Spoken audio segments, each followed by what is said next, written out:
Lent is over, my friends. And we are beginning the path of Holy Week, which will result in Triduum, which will then lead us into Easter.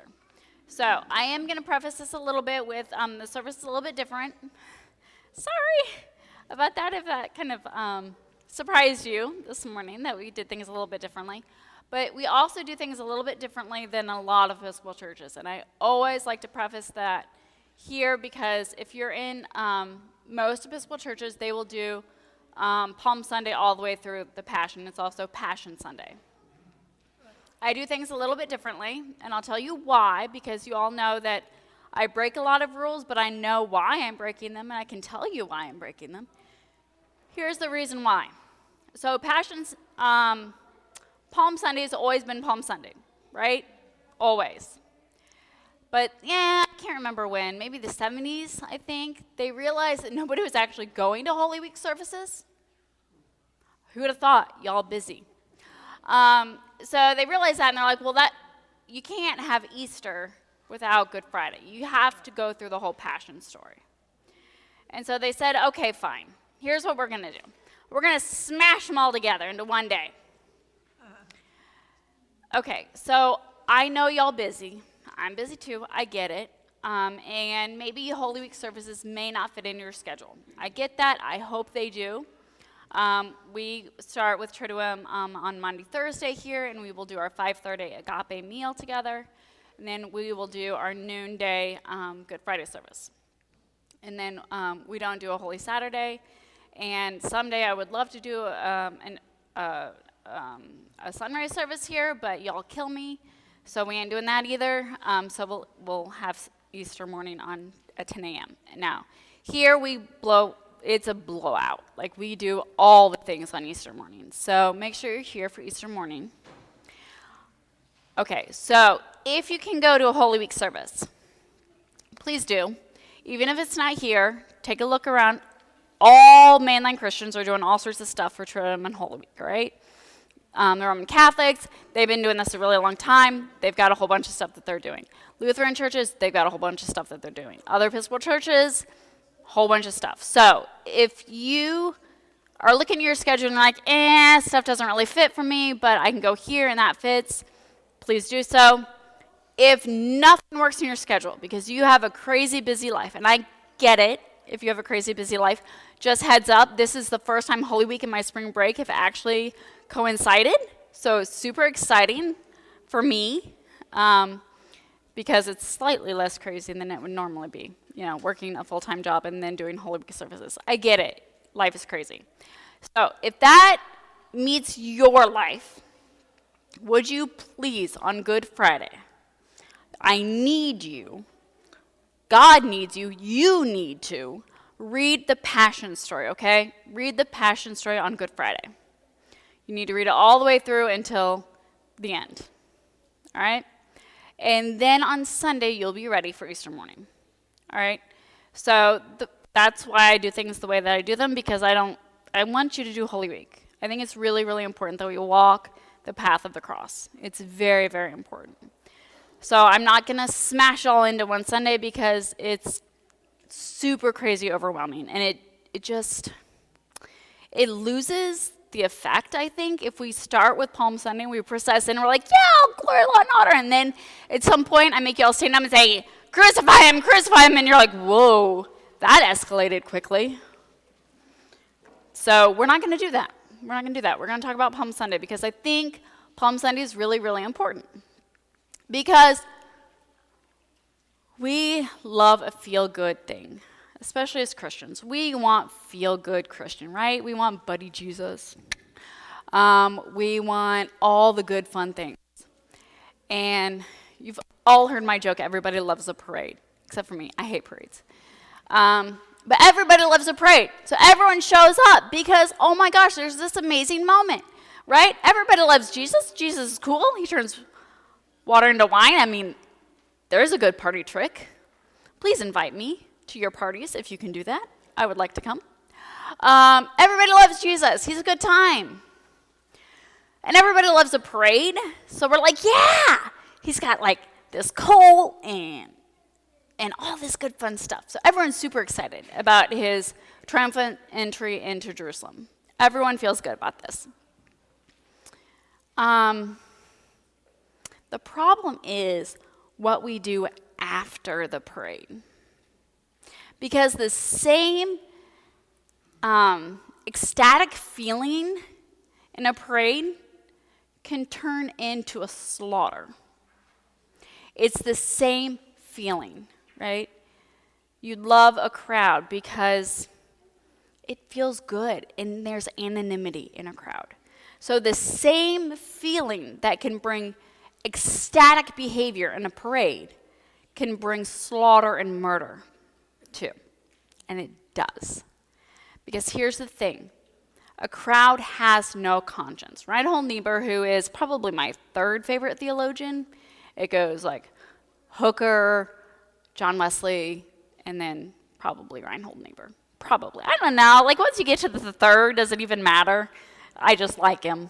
He's good. He's a solid theologian. And he said, here's the thing. Because I'll do a little bit of background in case you don't know much about Reinhold Niebuhr. Because y'all like, who's Reinhold Niebuhr? And that's okay. You don't need to know because you don't have a degree in theology, and that's okay. Reinhold Niebuhr, Reinhold, Niebuhr, I might slaughter this, Neibuhr, I believe, Reinhold Niebuhr. He was a theologian right around World War II, between World War I and World War II, right? There are actually two Niebuhr brothers. There's Reinhold Niebuhr, and then his brother. But Reinhold,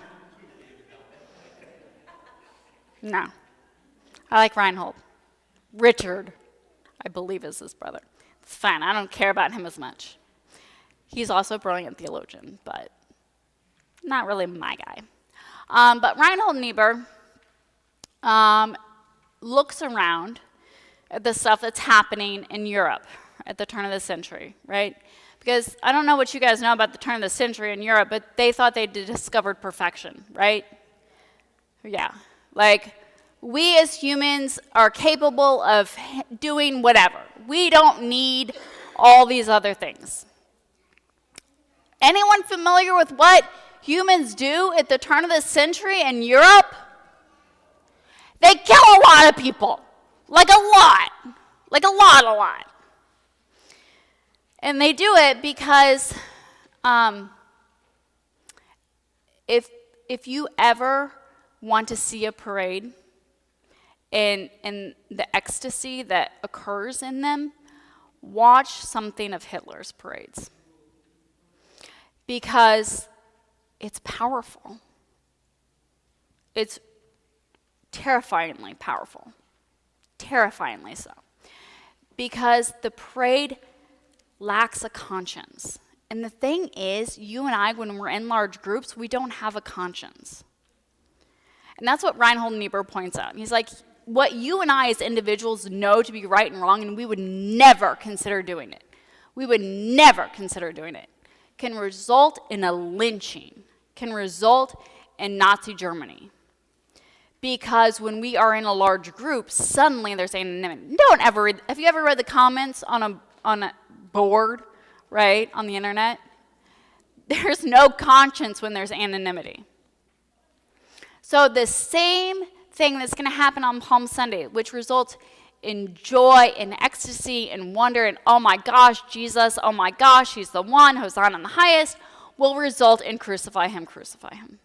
And it will be the exact same people who say it. And if you've ever looked in the mirror, you know who would say it. And that's the power of Holy Week and why it's so very, very important for us to walk through it, because we have to come to grips with what we are capable of. And it's harsh, and I know it's harsh, and I get that it's harsh. And I would love to say, I'm not capable of that. We all want to be the person who be like, I wouldn't say that. I would absolutely say, Jesus is my friend. I would speak out against Nazi Germany. I would do this. I would do that. And so we're going to walk through Holy Week and realize, do we always stand up when there's a racist joke and say it's not funny? Do we sometimes look the other way about homophobia? Do we sometimes allow misogyny to say, yeah, well, there aren't any qualified women? I mean, I'm not racist myself. I like black people. I have black friends. And they're like, do they consider you a white friend? It's tough. It's tough. And that's why it's so very, very important that we walk through it. Because if we don't, if we do not walk this path, we are not equipped for Easter morning. We are not equipped to celebrate the risen Lord. Because we're stuck back at the back in the parades, being like, is there any candy left over? Where's the candy? Is there candy? Throw me candy. So this week, I beg you, walk this path. It is both powerful and terrifying and wonderful. Because when we do Maundy Thursday and we gather together for an agape meal and we just gather and pray and talk about the wonder of love and community, because that's what Jesus was doing, right? He was with his friends celebrating the wonder of this time together. And on Good Friday, we're going to stand at the cross. We're going to stand there and we're going to look at it. But then, guess what? Because we know the end. We know what actually happens. And then on Sunday morning, we're ready. We're ready for all the wonder and the joy and all the incredible stuff. Because we walked it. So, gosh, I don't have a good landing for this. I really don't. Have you ever noticed that about my preaching? I never know how to land. I can't land a good sermon. Sorry. But here's why. Did you know that Triduum, when we go through Triduum, it's one service? You'll notice this if you pay attention at any service you go to. There will not be a dismissal. We will go all the way through Triduum. There will not be a dismissal until Easter morning because it's all one thing. And that's really the story, isn't it? That's really the story of us as individuals and us as a people.